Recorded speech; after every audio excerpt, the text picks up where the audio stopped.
Vous est-il déjà arrivé de lever les yeux vers le ciel bleu ou de fixer un mur blanc et de voir apparaître de petites formes étranges qui flottent devant vos yeux?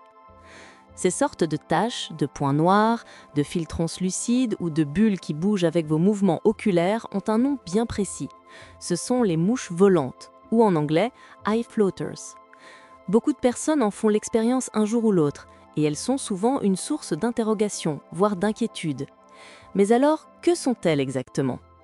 Les mouches volantes ne sont pas réellement à l'extérieur de vos yeux, elles se trouvent à l'intérieur, et ce que vous voyez n'est pas l'objet en lui-même, mais son ombre projetée sur la rétine. Pour bien comprendre, il faut savoir que l'œil est rempli d'un gel transparent appelé le vitré. C'est ce gel qui maintient la forme de l'œil et qui laisse passer la lumière jusqu'à la rétine. Normalement, il est parfaitement clair, mais avec le temps, il peut se modifier. Des petites condensations se forment, un peu comme des poussières en suspension. Et lorsque la lumière traverse l'œil, ces petites irrégularités projettent des ombres que vous percevez sous forme de mouches volantes.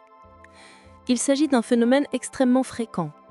On estime que la majorité des personnes, à partir de la quarantaine, en verront apparaître tôt ou tard. Mais cela ne touche pas uniquement les personnes âgées. Les myopes, par exemple, peuvent en développer plus tôt, car leur œil est légèrement plus allongé, ce qui fragilise le vitré. Les mouches volantes peuvent aussi apparaître après une chirurgie oculaire, comme une opération de cataracte, ou encore après un choc ou un traumatisme. Parfois, elles se développent sans raison particulière, tout simplement parce que le vitré évolue naturellement. Avec l'âge, le vitré subit un processus qu'on appelle la liquéfaction ou la synchèsis. Le gel perd un peu de sa consistance et certaines fibres de collagène à l'intérieur se regroupent. Ces regroupements forment des amas qui deviennent visibles.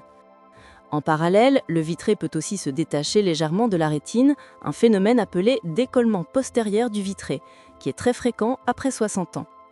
Ce processus n'est pas forcément dangereux, mais il peut accentuer l'apparition des mouches volantes. Il est important d'insister sur un point. Dans la grande majorité des cas, ces corps flottants sont bénins.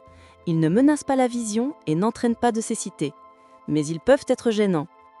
Certaines personnes les remarquent surtout dans des conditions très lumineuses, par exemple en extérieur, au soleil ou devant un écran clair. D'autres disent avoir l'impression de voir de minuscules insectes ou des toiles d'araignées qui bougent dans leur champ visuel. Avec le temps, beaucoup finissent par s'y habituer. Le cerveau apprend à les ignorer et elles deviennent moins gênantes au quotidien. Cependant, il existe des situations où les mouches volantes doivent alerter. Tout changement brutal doit être pris au sérieux. Si du jour au lendemain, vous remarquez une pluie soudaine de nouveaux corps flottants, si vous voyez apparaître des éclairs lumineux comme des flashs qui se produisent dans votre vision, ou si vous constatez une ombre noire, une sorte de rideau qui obscurcit une partie de votre champ visuel, alors il faut consulter rapidement un ophtalmologiste. Ces symptômes peuvent révéler une déchirure de rétine ou un début de décollement de rétine. Dans ce cas, une prise en charge rapide est cruciale pour préserver la vision.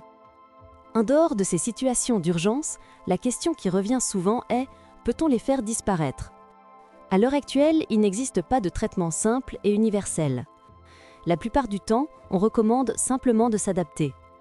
Le cerveau, avec le temps, filtre ces images parasites et la gêne diminue. Certaines techniques ont été explorées, comme l'utilisation du laser pour fragmenter les corps flottants ou la vitrectomie, une opération qui consiste à retirer le vitré et à le remplacer par une solution transparente. Mais ces interventions ne sont proposées que dans des cas exceptionnels, car elles comportent des risques importants par rapport à la gêne ressentie. Il faut donc retenir deux choses principales. Premièrement, les mouches volantes sont un phénomène très courant et généralement bénin. Elles font partie des changements naturels de l'œil au fil du temps. Deuxièmement, il existe des signaux d'alerte clairs qui doivent pousser à consulter rapidement, car ils peuvent révéler un problème sérieux comme un décollement de rétine. Si vous vous reconnaissez dans cette description, gardez à l'esprit que vous n'êtes pas seul. La grande majorité des gens verront un jour apparaître des mouches volantes, et si elles restent stables et isolées, elles ne constituent pas une menace. Mais en cas de doute, le meilleur réflexe reste de demander l'avis d'un professionnel.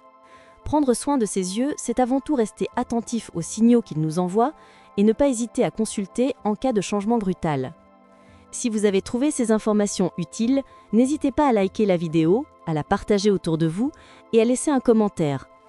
Merci de votre attention et à très bientôt pour une nouvelle vidéo.